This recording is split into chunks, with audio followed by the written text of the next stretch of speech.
G'day, g'day from Milparinka.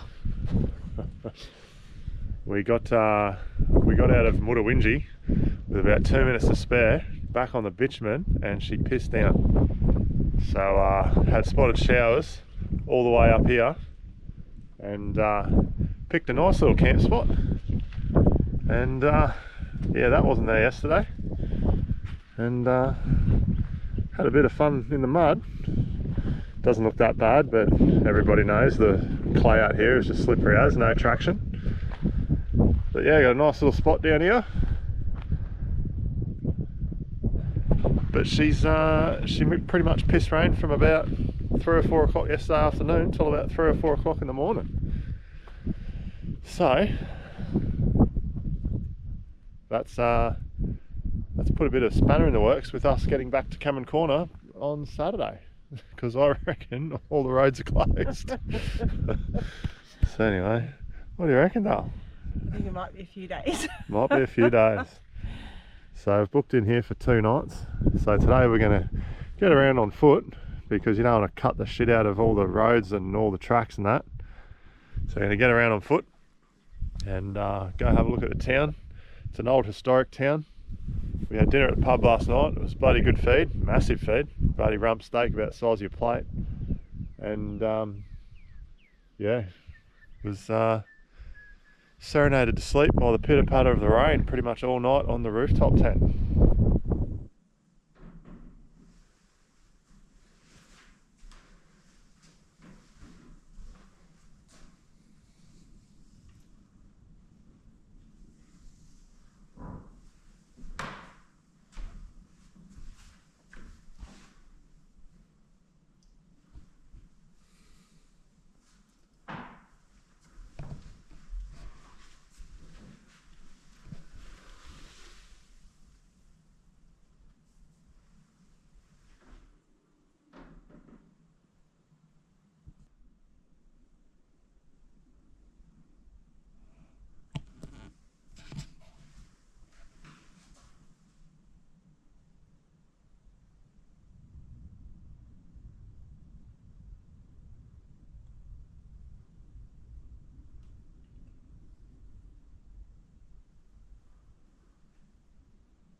I'm taking a bit of a cross-country walk this morning. It's probably even after midday now. We're on our way to the cemetery. There's another historical gravesite here of 2 young boys, the first infants of white descendants that were buried in this area. And it's just bloody, it's just richer history, this place. It's unbelievable. So off in the distance we can see some headstones, so we'll keep on walking. And our eyes are just constantly scanning the ground, because obviously Milparinka was a bit of a gold mining town, but as I said, a lot of history, and it's a real treasure. It's a real treasure to come here and discover it and read all about it and walk around the land out here. Must be an airstrip. One thing that's in abundance out here is petrified wood. It's just everywhere. Big chunks like that. It's unreal. Here we are up at the old cemetery. Looks like some newer ones down here. This up the top here is a bit older.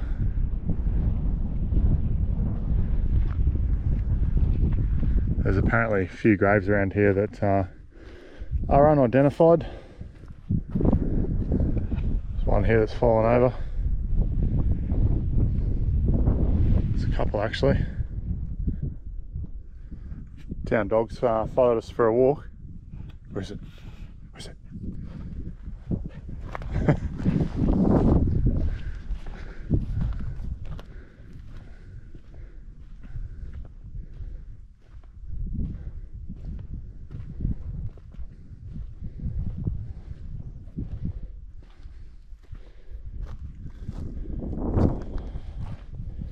I just found her yelling at this thing. Get up, mate. Bloody dog just had that in its mouth. Hello, mate. Silly. How you going? Just saved you from the dog.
Well, that was quite a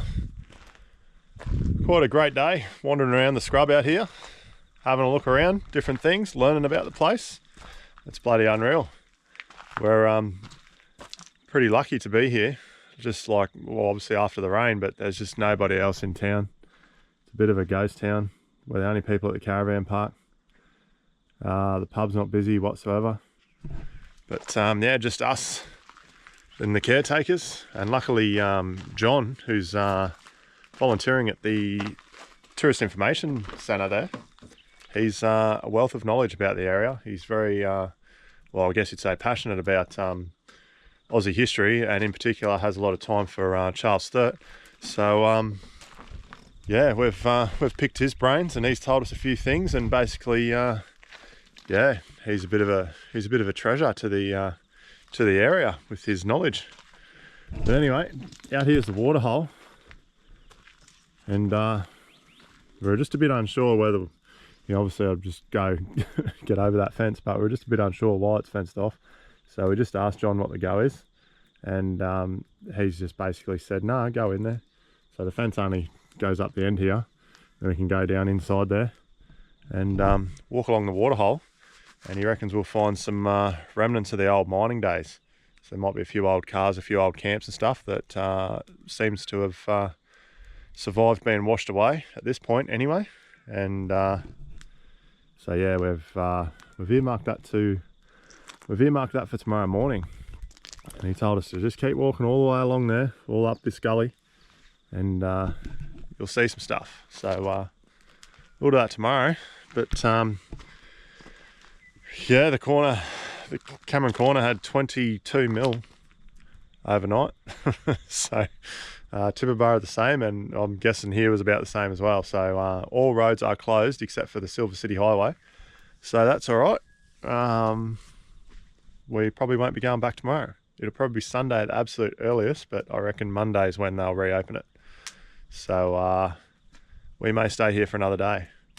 So only other option really is Tibooburra. So we haven't seen too much Tibooburra, so we could go up there and spend a bit of time there. But we spoke to a couple that had done a day trip in here today, and the camping area there is a bit of a mud pit. So yeah, they had a lot of people in there last night, and the place is pretty cut up. So yeah, we might be better off just staying where we are. Otherwise, we're just going to be walking around just a slosh pool of mud. Fire's going. Snoo's getting warm. Oh. On the phone, being a phone girl. Well, I'm doing our Facebook post. You got to do your bit for the towns, Milparinka. It's been a very good stay.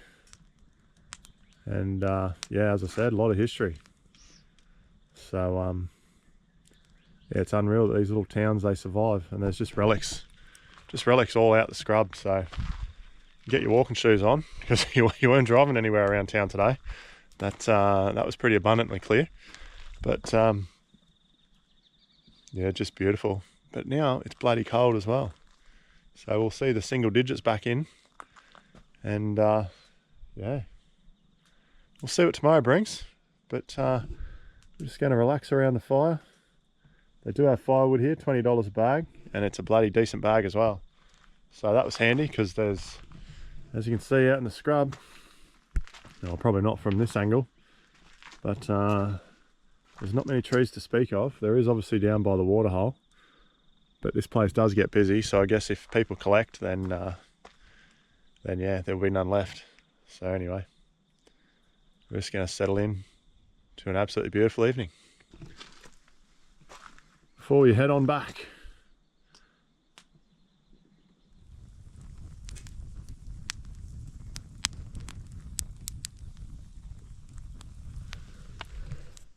Righto, going to spend one more day in Milparinka, and we're down in the creek, down in the waterhole, having a look around, and we found an old car.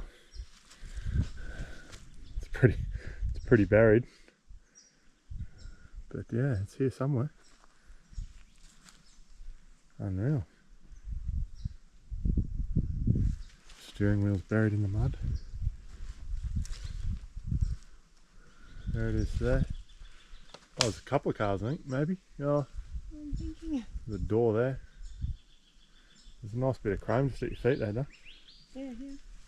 What's that? Window trim. Unreal. There's another one right here. That's on its lid. So yeah, just having a look around the waterhole. Apparently there's some old relics we'll find, and you already come across these couple of old cars. So yeah, could literally spend all day down here though, and we'll see what we find. Any treasures? They're not that old, unfortunately. They are pickaxe though. Probably 80s, 70s or 80s. Another car. Got bullet holes all in it. You can't even tell what that is. But testament to the chrome, it's still chrome after all these years. Sitting in the wash.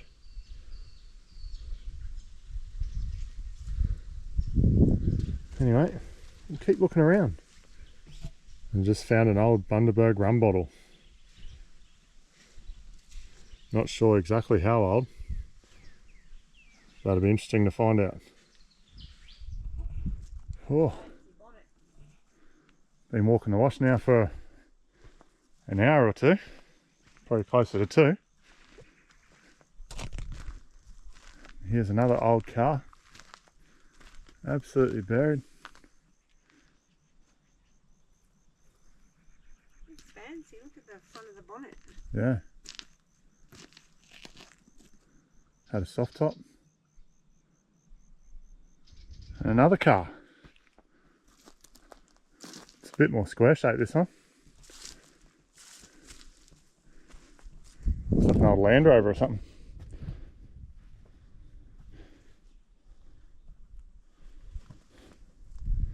Obviously not a Toyota. The amount of like old bottles and glass, most of them are dating back to around the 70s. So still on the hunt for those really old ones, but it's so rocky that they just get smashed into a billion pieces. But it's still quite fun walking this wash, finding traces of days past. Come across a bit of rubble and I found an old iron.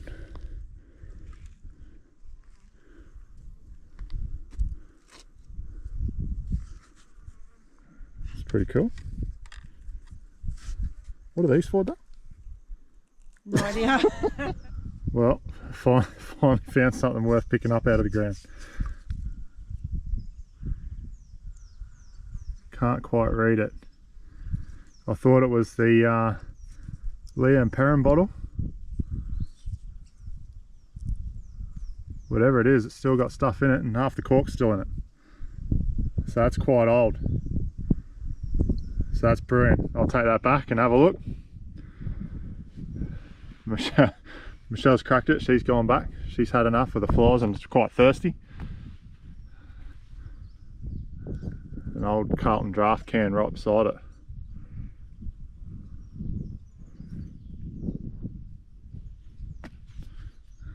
Awesome. Pretty stoked. And this one here, I don't know what that is. It's got a screw top, so it's not that old.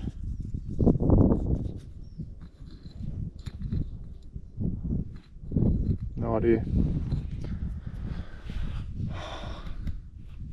Awesome.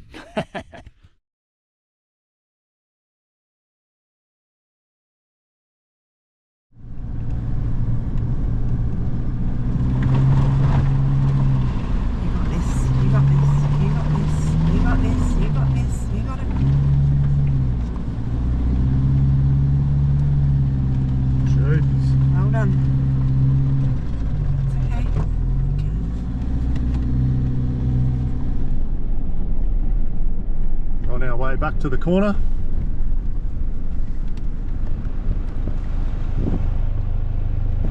And the lake's back. But anyway, now to go through the bypass around the lake. It's mostly, the track's mostly dry, but it is pretty slippery still. So it was 3 days ago, I had the rain.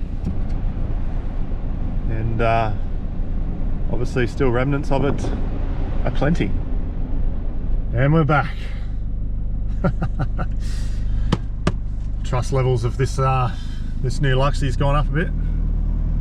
Handled it pretty bloody easily. As a little gate girl gets the gate. Well, that's it. Back home, or home for the next 6 months anyway. But anyway, more on that later. See you in the next one, whenever that's going to be.